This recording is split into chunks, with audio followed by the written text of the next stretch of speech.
Hello guys, welcome. Collective reading tayo ngayon.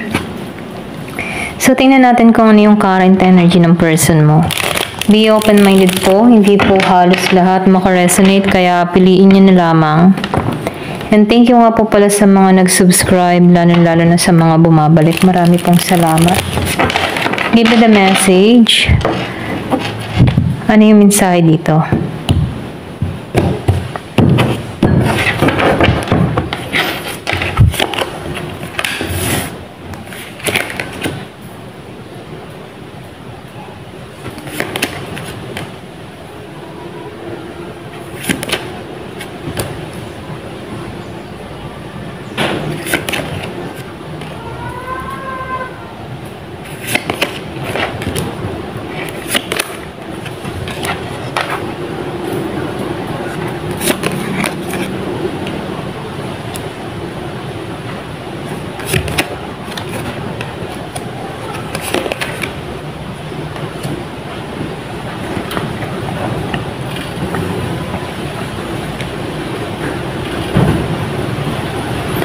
Nakitaan ko dito, Scorpio, Cancer, and Pisces.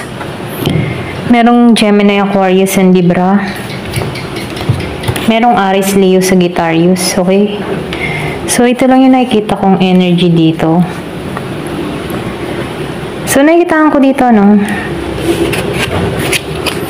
Meron ka ditong tao, or pwede rin ikaw to, okay? Meron kang energy dito na meron kang mga hinahanap na, kumbaga, humahanap ka dito ng mas malinaw, okay? Na choices or option para rito, okay? Kumbaga, nakikitaan ko dito, hindi mo pinagtutuunan ng pansin tong tao mo, okay? Yung iba sa inyo, no? Kumbaga, nakikitaan ko dito na mas nakapokus ka sa ibang bagay, okay? Or pwede rin sabihin, mas importante sa'yo yung mga dapat unahin, yung mga priority mo. Ito lang nakikita ko, no? So, nakikitaan ko rin dito, meron kang tao dito na para siyang cold or galit, okay? Meron ka ditong taong galit. Yung iba sa inyo, meron ka ditong tao na galit, masakit magsalita, o pwede rin sabihin very controlling, okay? Yung kanyang panlita dito matalas, pwede rin yung nagsasama kayo dito. Gusto niya siya yung may authority sa inyong dalawa, okay? Gusto ng tao na to na siya yung may kakayahan, okay? Kontrolin ka sa bawat desisyon na gagawin mo, hawak ka niya, mga ganun, no? May pagka-sarcastic din tong tao na to. Ito lang yung nakikita ko. So, meron ditong Libra. Pwedeng meron ka ditong tao na Libra. Scorpio. So, nakikita ko rin dito, meron ka ditong tao na magaling siya magdrama. Ito rin nakikita ko, no? Kumbaga, pinag-iisipan kanya ng hindi lagi, pinag-iisipan kanya lagi ng hindi maganda, okay? Kumbaga, kahit wala kang ginagawa na, kahit wala ka namang ginagawang masama, iniisip ng tao nito na marami kang kalukuhang ginagawa. Ganun siya mag-isip sa'yo, no? Kumbaga, nakikitaan ko dito, siya mismo yung gumagawa ng sarili niyang pagiging stuck, or yung siya mismo yung gumagawa ng sarili niyang pagsasabotahe, ano? So, nakikitaan ko dito, pwedeng hindi ka nito pinagkakatiwalaan, no? Meron siyang issue, okay, na dapat ayusin sa kanyang sarili or dapat i-healing, okay? Kasi nakikitaan ko dito na itong tao na ito, may ganun siyang pag-uugali na mahirap alisan, okay? Kumbaga, no, takot siyang maisahan, takot siyang maloko, okay? Pero, gawain niya naman to. Ito lang nakikita ko, no? So, nakikitaan ko rin dito, no? Hindi malinaw para sa kanyang lahat kung bakit ka nagbago, okay? Kumbaga, nakikitaan ko dito, meron tong mga nagawang pagkakamali sa'yo, okay? At nakita mo to, pero itong tao nito, hindi malinaw sa kanya, okay? Kung bakit ganun na lang yung attitude na pinakikita mo sa kanya dito, okay? Pero kung titingnan, marami siyang mga pagkakamali na ginawa sa'yo Pero nakikitaan ko dito na mas nangingibabaw sa kanya yung pag-iisip ng negatibo about sa'yo, okay? Pwede rin sabihin kaya siya ganun mag-isip, pwedeng meron tong experience sa nakaraan niya, okay? Kumbaga meron siyang experience na pang sarili niya, okay? Ayan, okay, start na ulit tayo, pasensya na, Okay, nakikitaan ko dito, masyado siyang negatibong mag-isip dito, okay? Kumbaga, mahilig din to magdrama, ayan. Pero ganun pa man, nakikitaan ko dito, kaya nagagawa lang to ng tao na to, okay? Tao mo. Kasi takot siyang mawalan. Kumbaga, nakikitaan ko dito na kaya to very controlling sa'yo, Meron siyang insecure sa katawan, okay? Yung bang takot siya na pwedeng iwan mo siya or pwedeng sabihin meron siyang issue sa kanyang katawan kung bakit ganun yung kanyang kaisipan dito, Kasi ikaw, nakikitaan ko dito, kaya mo yung sarili mo kahit wala tong tao na to. Ito lang nakikita ko, So, nakikitaan ko rin dito na yung iba sa inyo charming ka or pwede rin sabihin na nawawalan siya ng confident, once nakasama ka ng tao na to, okay? Marami siyang nararamdamang insecure sa katawan, okay? Once na magkasama kayo. Mapapansin mo to dito nung nagsasama kayo nito, pero yung bang tipo na lagi siyang tensyon, kabado, okay? Lalo na kung magkasama kayo sa publiko. Ito lang nakikita ko, Parang tense siya, ganyan. Kasi nakikitaan ko dito na takot siya na maiwan, okay? Meron siyang issue na ganun, Pero nakikitaan ko dito, ganito kanya tingnan, Sa 10 of Cups, ikaw yung magbibigay ng saya, ligaya sa kanya, okay? Kumbaga, nakikitaan ko dito na kontento siya kapag kasama ka. Kumbaga, nakikitaan ko dito na kahit may pagka-controlling tong tao mo, pagdating sa'yo, nagiging siyang emotional, okay? Na kung saan, sa ibang tao, hindi naman siya ganun, okay? Kumbaga, nagiging siyang totoo sa kanyang nararamdaman, okay? Ito lang yung nakikita ko. So, nakikitaan ka ng tao nito na mapag-aruga, mapag-alaga, mabuting ina.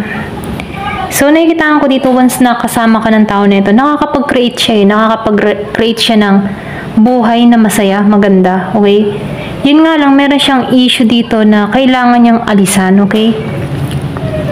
Meron siyang mga pag-uugali dito na kailangan niyang baguhin sa kanyang sarili. Kasi, pwede rin sabihin na ginigising siya, pero yung spiritual awakening, ginigising siya doon, pero ini-ignore niya yun, okay?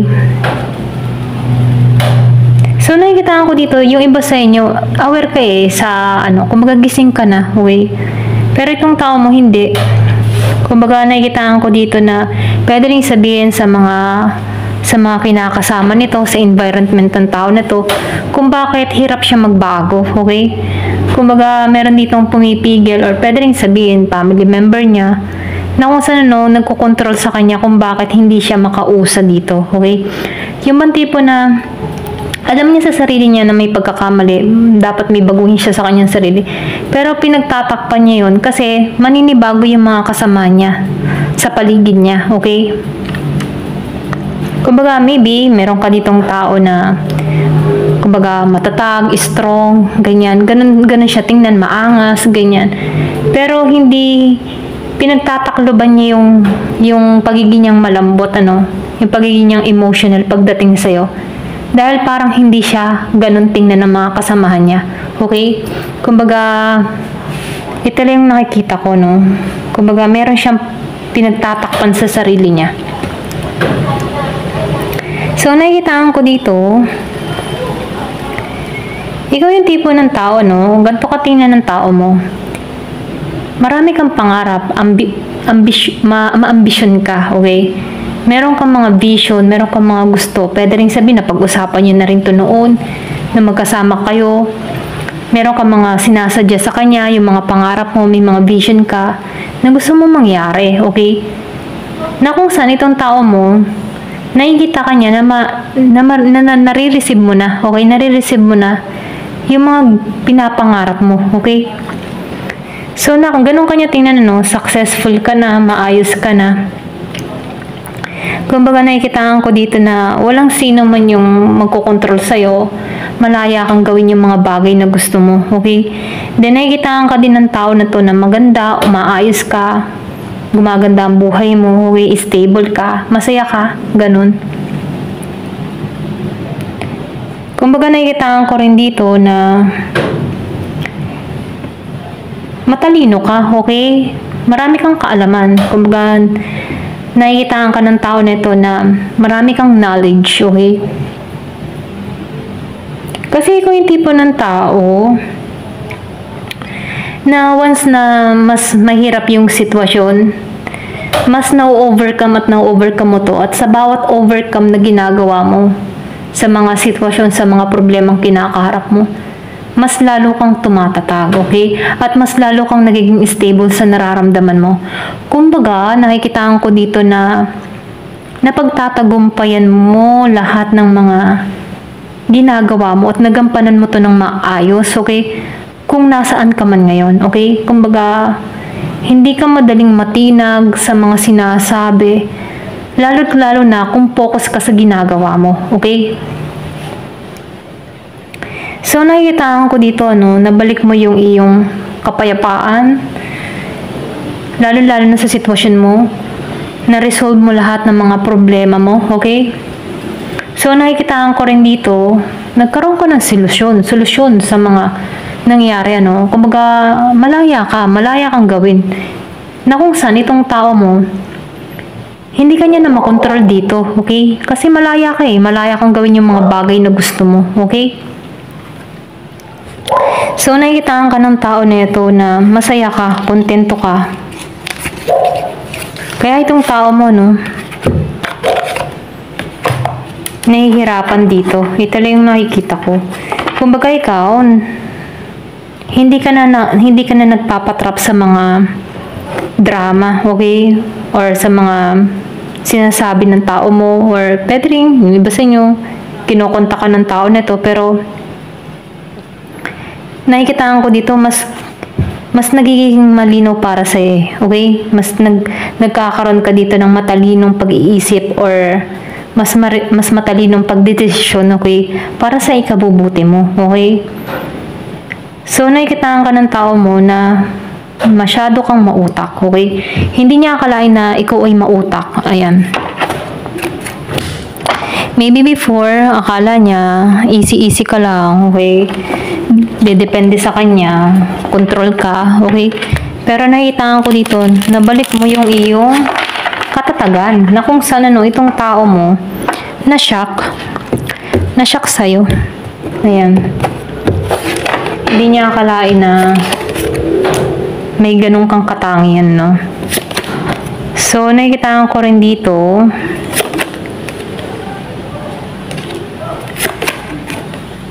promise. Takot to. Meron kang taon takot, Pwede rin sabihin, nagprotest ka din dito, Kumbaga, nakikitaan ko rin dito na iba na yung pinagpupukawan mo ng attention dito. Kasi nakikitaan ko dito, matalino ka, alam mo, may vision ka, okay? Kumbaga, nakikitaan ko dito ngayon, nagiging kang once na papasok tong tao mo, pinag-iisipan mo na yung magiging resulta. Ganun, nagiging kang advance. May prediction ka, matalino ka mag-isip. Ito lang nakikita ko, So, nakikitaan ko dito, meron tong mga pangako na gustong gawin dito. Pwede rin sabihin, pinangakuhan ka nito, okay?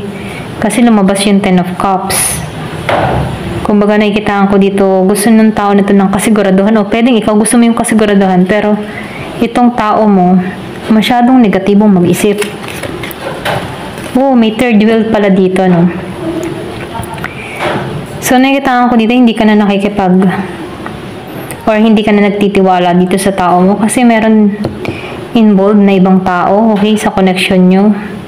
Pwede na magkasama kayo, meron pa rin tong kinakausap, marami tong pangako, okay, pero napako. May takot to, okay? Yung iba sa inyo pwedeng kinasuhan, meron kang kinasuhan, pwedeng kinasuhan mo yung tao mo. Kasi kung kasal kayo nito, no, meron dito nagkasuhan. So, nakikita ko dito, no, meron din may sakit. Yung iba sa inyo, meron ka ditong tao na may sakit. So, nakikita ko dito na mas ipinapriority mo yung mga plano mo sa buhay, minamanage mo yung buhay mo, okay? Kumbaga nakikita ko dito, mas inaasikaso mo yung pag-unlad mo, okay? So, nakikita ko dito, mas nangingibabaw sa'yo dito yung pride mo, okay? Kasi alam mo yung halaga mo. Ito lang nakikita ko, no? So, nakikita ko rin dito, yung iba sa inyo, nagmamatigas ka para sa tao mo, hinahayaan mo to, dinededma mo to. Kung kumukontakto sa'yo, hindi mo to pinapansin yung iba sa inyo. Ayaw mo. Ito lang nakikita ko, no? So, nakikita ko rin dito, meron ditong preparation na mangyayari or pwede rin sabihin na meron tong gustong gawin dito, no? Pwede rin meron ditong gustong kumimbinsi sa'yo, okay, puntahan ka nito, ganyan. Pero matigas yung ulo mo dito, ayaw mong makinig, okay? Pwede hindi mo to pinapakinggan kung ano man yung mga binabato niyang salita sa'yo, kung ano man yung kanyang himutok, ano, hindi mo pinapakinggan. Ito na yung nakikita ko.